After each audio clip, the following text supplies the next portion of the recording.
Muchas gracias. ¿Serán dos presidentes el escenario que le espera a Venezuela? Uno legítimo, el ganador de las elecciones del 28 de julio, otro ilegítimo, lo que lo hace un usurpador, un ocupa que se basa en la fuerza y no en la ley. ¿Se repetirá lo vivido con Juan Guaidó a partir del 5 de enero del 2019 y que nos dio los resultados esperados?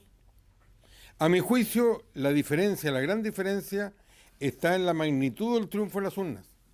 Y ahora lo que corresponde es que, sin complejos, quienes ganaron la elección actúen como tal. Y, por cierto, es más fácil decirlo que hacerlo ante una tiranía de estas características. Lo que Maduro hizo técnicamente perpetró un golpe de Estado, un crimen contra la democracia.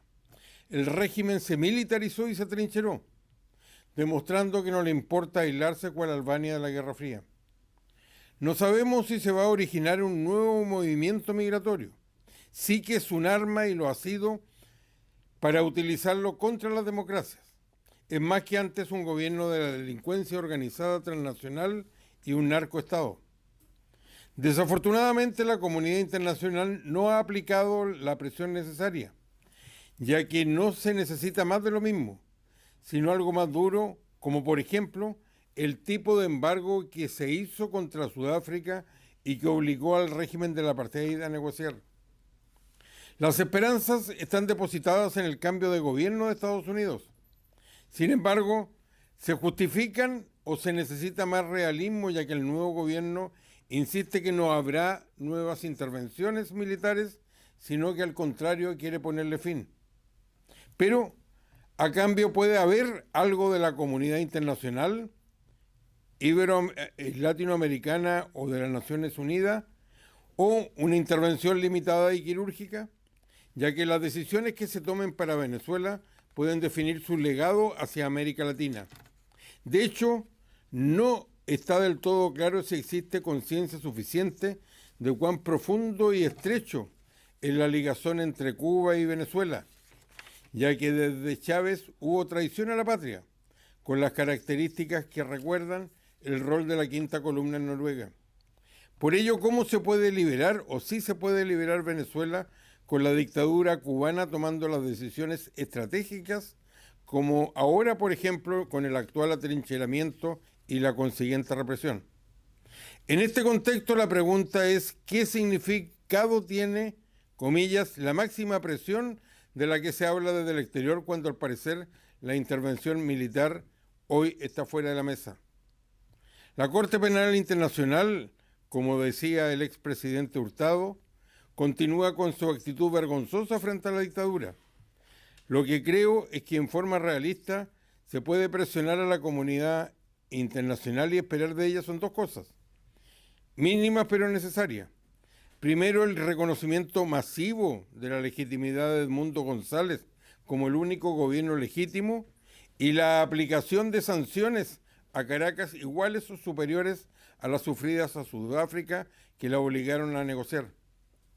Hoy día en Venezuela, en María Corina Machado tiene a su propio Mandela como la figura insustituible. ¿Qué tienen a favor las fuerzas democráticas para poder actuar con decisión y sin complejo alguno? Primero, que la transición se inició el 28 de julio al perdérsele el miedo a la dictadura, después que pudo encontrar su esquiva unidad, siendo esta pérdida de miedo el factor común de todas las transiciones que han logrado tener éxito. Segundo, a pesar de todo, la oposición está en su mejor momento, mejor que cualquier otro en el pasado, y Maduro en su peor, por lo que sus fantasías son cada vez menos creíbles.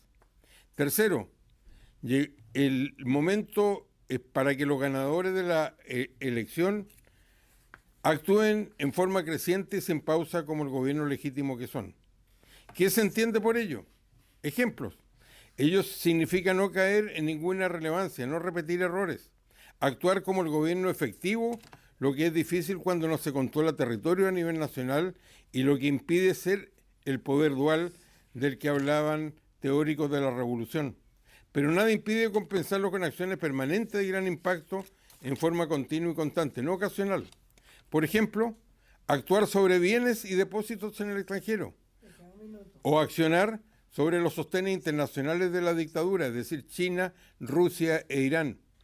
Abrir un diálogo público con Beijing y Moscú sobre el pago de la deuda, que es probablemente lo que más le interesa, y en conjunto con Estados Unidos, pedir que dejen de intervenir, ya que su situación, en el caso de Irán, es distinta, ya que es de total debilidad, y seguramente, unidos en esto, Estados Unidos no deben querer abrir más frentes. Con Estados Unidos se debe hablar públicamente y con la mayor publicidad posible dos temas: el futuro del petróleo, como también solicitarle que en el futuro diálogo sobre Ucrania se les pida a los rusos que dejen de intervenir en Venezuela como parte de la negociación.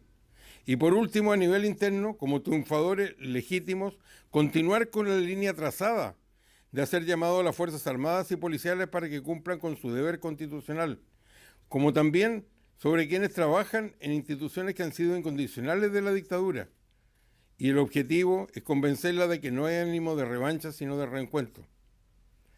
El objetivo es que probablemente la foto de los dirigentes opositores saliendo a Miraflores sería el equivalente a lo que Churchill llamaba la etapa anterior al principio del fin, que es el fin del principio. En conclusión, Venezuela vive la transición, pero es una transición no necesariamente igual a otras, una transición a la venezolana, donde la caída de la tiranía en Caracas va a tener, cual dominó, un impacto en La Habana, en la caída de la dictadura madre, por fin, la de los hermanos Castro. Muchas gracias.